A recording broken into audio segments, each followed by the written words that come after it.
Gujarat home guard અને નાગરિક સંરક્ષણ દળના સંયુક્ત સ્થાપના દિવસે તારીખ 6 ડિસેમ્બર 2025 નિમિત્તે આજે મહેસાણા ખાતે એક ભવ્ય મશાલ રેલીનું આયોજન કરવામાં આવ્યું હતું।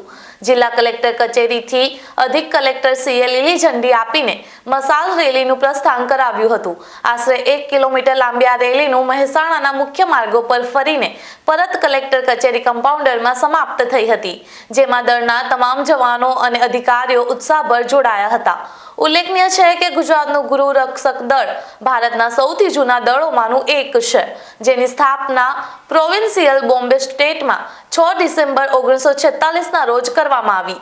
1 મે 1960ના રોજ જ્યારે ગુજરાત રાજ્યની સ્થાપના થઈ, 5230નું સંખ્યાબળ ધરાવતા આ દળોમાં હાલ 45640 જેટલા માનદ સભ્યો સેવા આપી રહ્યા છે।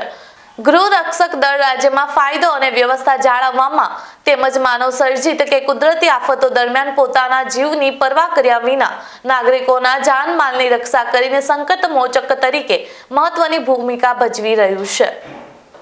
હું ભાવેશ શેઠ, મહેસાણા જિલ્લા હોમગાર્ડ કમાન્ડન્ટ।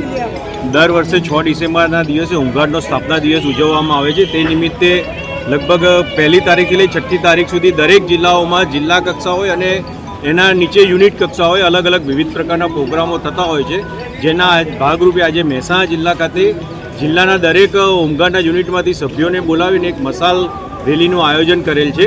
અને મશાલ રેલી એટલે એક સામાજિક કાર્ય તરીકે લોકોને શહેરમાં હોમગાર્ડની છાપ પડે, ખબર પડે અને એ રીતે આ સ્થાપના દિવસની ઉજવણીના ભાગરૂપે એક આયોજન કરેલ છે। क्या રેલી યોજાશે? મશાલ રેલી મહેસાણામાં યોજાશે। બાકી બધા યુનિટોમાં પરેડ યોજાય છે, સાફ સફાઈ યોજાય છે, સિવિલ હોસ્પિટલમાં દર્દીઓને ફળ ફ્રૂટનું વિતરણ થાય છે, વૃક્ષારોપણ થાય છે, ઘણી જગ્યાએ રસ્તાઓ સાફ કરવામાં આવે છે, પોતપોતાની કચેરીઓ સાફ કરવામાં આવે છે।